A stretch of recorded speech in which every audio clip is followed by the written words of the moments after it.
Hi friends, welcome to our channel. నా పేరు Ramesh Varma. YCP వాళ్ళ విలువలు రోజు రోజుకి అధఃపాతాళానికి పడిపోతున్నాయి. నేను ఈ మాట ఎందుకు అంటున్నానంటే, మొన్న బొత్స సత్యనారాయణ గారు ఏడవడం జరిగింది, అంతకుముందు మావిగన్ గురించి చెప్పడం జరిగింది.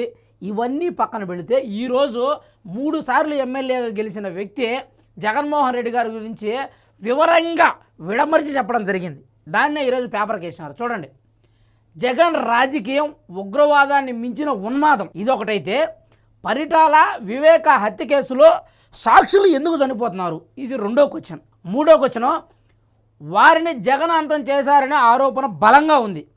రంగా హత్య కేసులో ప్రధాన నిందితుడు కుమారుడు వైకాపాలో ఉన్నది వాస్తవం కాదా? వారికి హైదరాబాద్లో 1000 కోట్ల విలువ చేసి భూమిని మీరు ఇవ్వలేదా? ఇవి 4 క్వశ్చన్లని ఈయన రేజ్ చేయడం జరిగింది. వీటికి సమాధానాలు ఉన్నాయా మీ దగ్గర? వైసీపీ పార్టీకి సంబంధించిన ఏ వ్యక్తి దగ్గరైనా సరే వీటికి సమాధానం మీ దగ్గర ఉందా? సరే, ఆ సమాధానం గురించి కాసేపు పక్కన పెడితే, ఈయన చెప్పేది ఏంటంటే, రంగా హత్య కేసులో ప్రధాన నిందితుడు కొడుకు వైకాపాలో లేడా అంటే ఉన్నాడు, దాంట్లో తప్పే ఉంది. గతంలో షర్మిల గారు చెప్పినట్టు సొంతం చిన్నాయన చంపే ఎంపీ పదవిని తీసుకున్నాడు అని చెప్పి ఆమె ఆరోపణ చేయలేదా?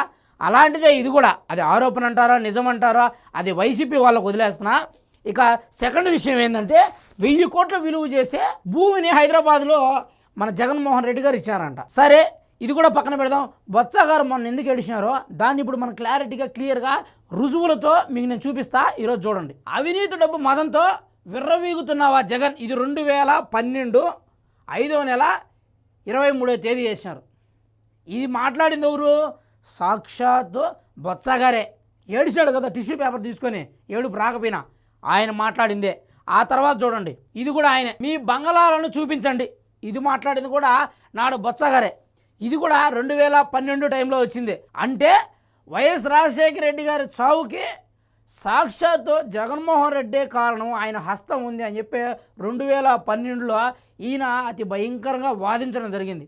ఆయన స్నేహితుడనో లేదా సహచరుడనో ఆయన బాధపడలా.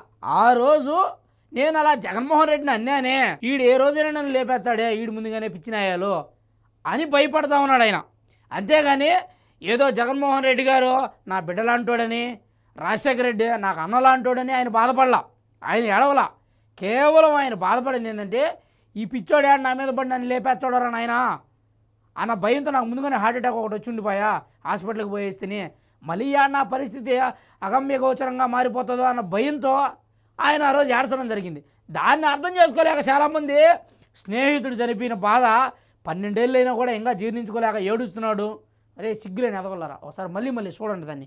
ఏం మాట్లాడాడు ఆయన 2012లో, ఆయన ఇంకా ఏం మాట్లాడాడు చూడండి. ఇది మనం చెప్తా ఉన్నది కాదు, న్యూస్ పేపర్లో అంతకుముందు ఆయన మాట్లాడిందే వచ్చింది. మీ నాన్న బుద్ధిమంతుడు కాదు నాయన, మళ్ళీ చూడండి, మీ నాన్న బుద్ధిమంతుడే, ఇంతే వైను ప్రతిరోజు తాగేవాడు అని చెప్పి అంతకుముందు మాట్లాడినాడు. అది నిజం కాదా? 2012లో వచ్చింది అది కూడా. సరేనా? వయస్ కూడా బుద్ధిమంతుడే, మీ నాన్న ఏ రోజైనా బ్రాందీ ముట్టుకోకుండా ఉన్నాడా? ఇలాంటి మాటలు మాట్లాడినోడిని మా నాయనతో సమానం అని చెప్పి పక్కన కూర్చొని పెట్టుకొని నువ్వు మంత్రి పదవి ఎట్టించినావు? జగన్మోహన్ రెడ్డి, నేను నిన్ను అడుగుతున్నా, నువ్వు ఎవరెవరు అక్కల గురించి ఎవరెవరు చెల్లెల గురించి మాట్లాడతావు? మీ ఇంట్లో ఉన్న మీ చెల్లెల గురించి, మిమ్మల్ని కన్నా మీ తల్లి గురించి అసలు పట్టించుకోరు. ఇలా మాట్లాడిన వాళ్ళని వైఎస్ రాజశేఖర రెడ్డి చావుకి కారణం నువ్వే అన్నాడు. ఆ తర్వాత ఆయన మందు తాగకుండా ఏ రోజున ఉన్నాడా అన్నాడు. కానీ ఆయన మీ పక్కన పెట్టుకొని మీ తండ్రి సమానుడని మాట్లాడతారు. ఇది కొంచెమైనా మీకు ఆలోచన ఉండే ఈ మాదిరి మీరు చేస్తున్నారా? వైఎస్ఆర్సీపీ పార్టీకి సంబంధించిన కార్యకర్తలను కూడా అడుగుతున్నాను నేను, మీకు కొంచెమైనా జ్ఞానం అనేది ఉన్నదా? ఇలా మాట్లాడినోడిని మళ్ళీ తీసుకొచ్చి పక్కన కూర్చొని పెట్టుకుంటే, మొన్నటికి కారుమూరి వెంకటరెడ్డి ఏం మాట్లాడుతున్నాడు? అయ్యా కారుమూరి వెంకటరెడ్డి, నేను మిమ్మల్ని కూడా అడుగుతున్నాను, మీరు పవన్ కళ్యాణ్ గారి తల్లిని దూషించినా పవన్ కళ్యాణ్ మళ్ళీ వాళ్ళ వెనకే తిరుగుతున్నాడు, దత్తపుత్రుడు అని అంటున్నారు కదా, మరి ఈ బొత్స ఏం చేసినాడు? అసెంబ్లీ సాక్షిగా విజయమ్మను బాధ పెట్టలేదా? అంతమంది ప్రజల ముందు మీ నాయన మందు తాగుతాడు, బుద్ధివంతుడు అని చెప్పి మాట్లాడినాడు. మరి ఆ రోజు నీ కళ్ళు కనపడలేదా? వెంకటరెడ్డి, నువ్వు కూడా చూడలేదా? కారుమూరి వెంకటరెడ్డి పేరు బట్టి మీరు పిలుస్తున్నా, నువ్వు చూడలేదా ఆ రోజు? చూడండి పేపర్లో ఇంకా ఏమేమి ఉన్నాయో చూడండి. అబ్బా, ఇది అసలు ఈ మాదిరి ఎవడైనా మాట్లాడతాడా? మాట్లాడినా కూడా వాడిని మీరు వెనకేసుకొని వస్తారు. అట్లాంటివి మీకు పట్టవు, బాధను కూడా అనిపించదు. దగ్గర 20-30 ఉన్నాయి ఈయన మాట్లాడినట్టు. చూడండి, అవినీతి డబ్బు మదంతో విర్రవీగుతున్న జగన్, ఏం కావాలి ఇంతకన్నా ప్రూఫ్స్ ఏం కావాలి మీకు? అవినీతి డబ్బు మదంతో విర్రవీగుతున్నావంట జగన్. నువ్వే చూడడా నీటుగా రాస్తున్నారు బొత్స సత్యనారాయణ ధ్వజం. ఓకేనా? బంగాళాలు ఎలా వచ్చాయి జగన్? ఇవన్నీ అడిగింది బొత్సగారే. బొత్సగారు ఏడుపుకు కారణం ఏదో కాదు. నాయనా వాడి గురించి నేను సభాయిగా అడుగున్నానే, ఏడబడితే ఆడు అడుగున్నానే, ఇవన్నీ ఇప్పుడు మళ్ళీ బయటకు వచ్చాయే, ఈ నన్ను ఎప్పుడైనా లేపేసే రకంగానే ఉన్నాడు రా. అనవసరంగా అచ్చెన్నాయుడు ఇప్పుడు నా గురించి లేపాల్సిన అవసరం ఏమున్నది? నేను ఏ రోజు అచ్చెన్నాయుడు గురించి పొరపాటుతో కూడా మాట్లాడకపోతేనే, ఏ సభలో మాట్లాడకపోతేనే ఇప్పుడు అనవసరంగా నా గురించి ఎందుకు లేపుతున్నాడు అనే భయంతో బాధతో ఏడిచాడు అంతే. దాన్ని అర్థం చేసుకోలేని పిచ్చోళ్ళు చాలామంది స్నేహం గొప్పది. ఏంది గొప్పది? రాజశేఖర రెడ్డి సావు కారణం జగన్మోహన్ రెడ్డి హస్తం ఉన్నది అని చెప్పి ఆ రోజు బొత్స గారు మాట్లాడినారు. అదే నా స్నేహం గొప్పది. బుడ్డి మందు లేకపోతే ఆయన ఆ రోజు నిద్రపోడన్నాడు. అదే గొప్పది. 1000 కోట్ల ఆస్తిని దోచేసినాడు అన్నారు. అదే గొప్పది. జగన్మోహన్ రెడ్డి చేసిన అవినీతి గురించి బొత్స గారికి బాగా తెలుసు. కాబట్టే బొత్స గారు పక్కకు పోకూడదు, పక్కకు పోతే నా మ్యాటర్స్ అన్నీ లీక్ అయిపోతాయి అన్న ఉద్దేశంతో ఆయనకు ఒక మంత్రి హోదా ఇచ్చి ఆయన్ని ఎప్పుడు పక్కన పెట్టుకొని నువ్వు నా తండ్రి సమానుడివి, నా గురించి నిజాలు బయట పెట్టద్దు అని చెప్పి జగన్మోహన్ రెడ్డి గారు అన్ని రోజులు మభ్య పెడతా వచ్చినాడు.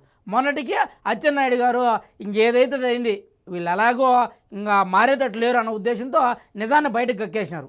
ఇది అసలు నిజం. ఆయన మంత్రి గారు ఆయన చెప్పిన దాంట్లో అసలు అబద్ధమే లేదు. ఇప్పుడు కూడా చూసినారు కదా మీరు ప్రూఫ్స్. ఇది అసలు విషయం. ఆయన ఏడవడానికి మెయిన్ రీజన్ అది. దయచేసి ఇకనైనా అర్థం చేసుకొని వైసీపీ పార్టీకి సంబంధించిన నాయకులు మీరు ఇకనైనా మారండి. కరెక్ట్ అయినోడు ఎవడో, తెలిసినోడు ఎవడో, అవినీతి చేసినోడు ఎవరో చూసుకొని మీరు ఇట్లాంటి కామెంట్స్ కానీ మెసేజ్లు కానీ పెడితే ప్రజలకు మంచిది, మీకు మంచిది. ఇదో మేము ఇలాంటి వీడియోలు చేసిన అవసరం కూడా లేదైనా. దీని గురించి మీకు ఇంత వివరంగా చెప్పాలన్న ఉద్దేశంతోనే ఈ వీడియో చేస్తున్నా. ఈ వీడియో మీకు ఎలా అనిపించిందో ఖచ్చితంగా కామెంట్ చేయడం మాత్రం మర్చిపోవద్దు. జై హింద్.